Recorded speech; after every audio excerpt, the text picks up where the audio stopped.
everyone. I'm Mary Sitt, and this is Asian Viewpoints. Our guest today is an award-winning and best-selling author, poet, activist, and teacher of creative writing. Chitra Divakaruni has written 22 books and they've been translated in 29 languages. Her latest book is Independence, a novel of three sisters and their deep bond amid the struggle for India's independence. Chitra, thank you so much for being with us. It's absolutely my pleasure, Mary. Tell me about this book. What is it about the three sisters amid this backdrop of India's independence? Well, it is at once a historical novel, but it's also a novel about family. And it's definitely a novel about women at important points of history.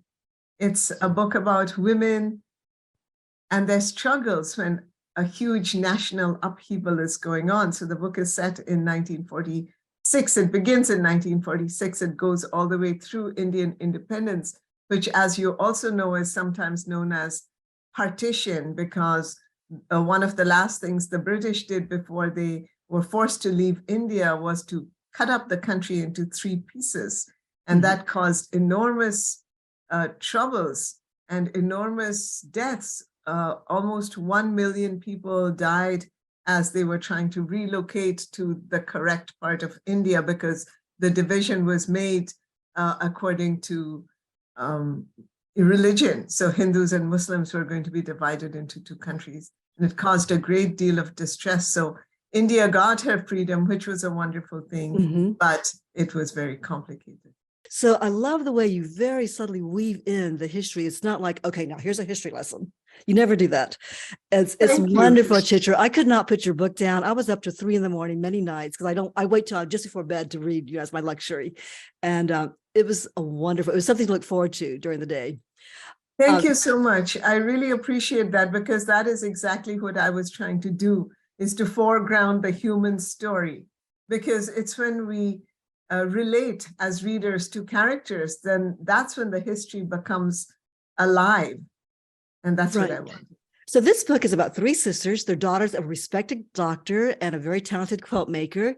And each daughter is very, very different, yet they're very close to each other. As you pointed out earlier, not only are they close to each other, but, they have sisterly jealousies, they have tiffs, they have disagreements. I wonder if you give equal coverage, to each of the three sisters. So I started counting them up, chapter 1, 2, 3. I started making a list, and you rotate, from one sister to the other, to the right, the older sister. But to me, the central character, or one was the more dominant sister, was Priya. And maybe it's because you started with her, or maybe because I don't want to give it away too much, but can you tell me, in your mind when you were writing this, was one a more central character than the others? Well, you are right.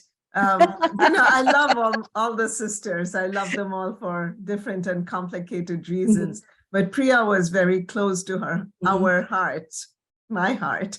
And my editors also, I could see that they were relating more to Priya.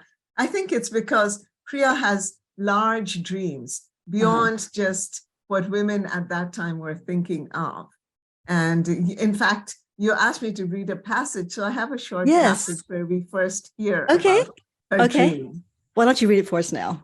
All right. And she has a dream which is unusual for women in that time. Okay. So the background is her father is a doctor. They live in a little village called Ranipur, which is very much like my grandfather's village.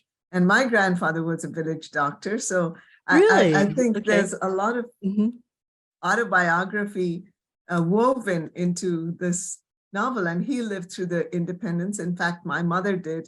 And they told me a lot of stories about that time, which had remained in the back of my head. And I tried to put those weave them into the novel where it was appropriate. So her father, Navakumar, Priya's father, Navakumar, is a village doctor, as I said, and late at night, someone knocks on the door, and it's a poor fisherman, Hamid. And Hamid is a Muslim, and this is a Hindu family. But, Navakumar has never made a difference. And he's like, okay, what do you need? And Hamid says, well, my wife is trying to give birth, and something's gone wrong. They walk through the sultry night to the fisher neighborhood. narrower paths, shacks leaning drunkenly against one another. Hamid leads them to the smallest one, dim light of a smoky lamp, a pregnant woman panting on a mat.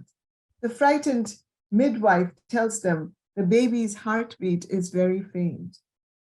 The umbilical cord might be tangled, Navakumar says. He disinfects his hands, examines the patient. I'll have to cut her open. Chloroform. Priya pushes away fear and follows instructions. Press the chloroform rag against the patient's face until she slackens. Clean the belly with antiseptics.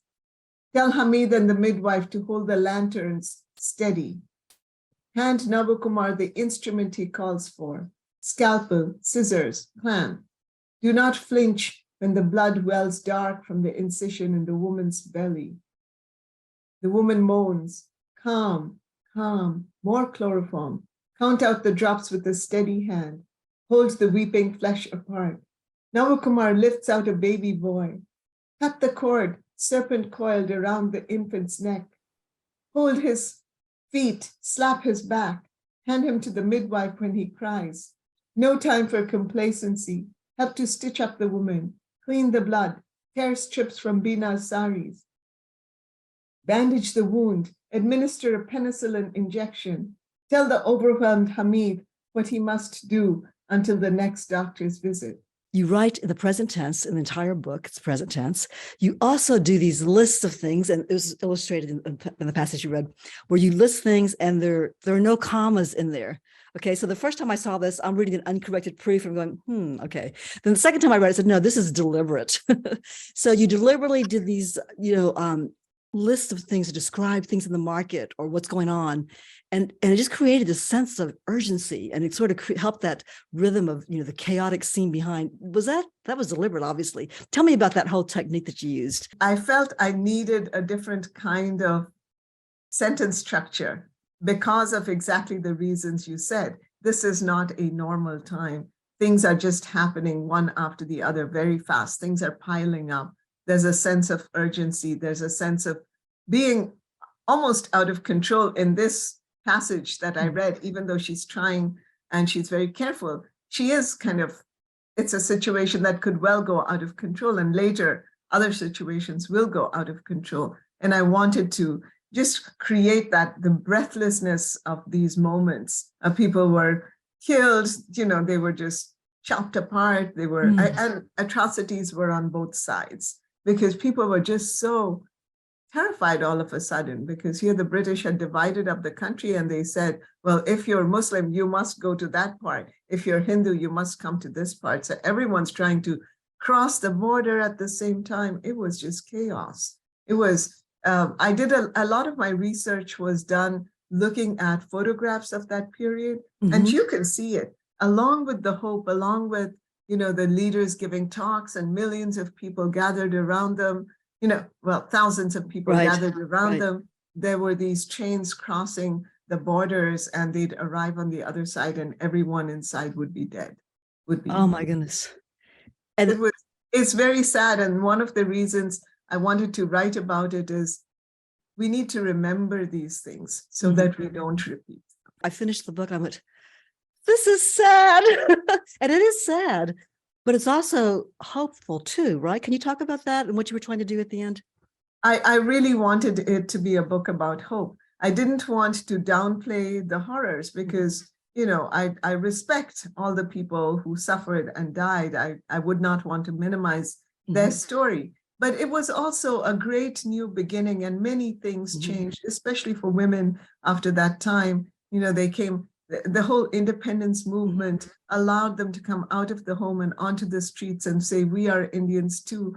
It doesn't matter what our gender is, we are part of this freedom struggle. And then after that, they could keep going, and they could say, well, this is the field I want to excel at. And doors opened up for them. It is a book of hope. There is loss, but love continues. Thank you so much, Chitra, for being with us. We'll be back next week with more from Chitra Divakaruni. She'll tell us about the craft of novel writing and her classes at the University of Houston, and what you need to do if you want to write that next great American novel. If you liked this video, please click the like button below, subscribe to this channel, and I'll see you again in the next video. Thanks for watching.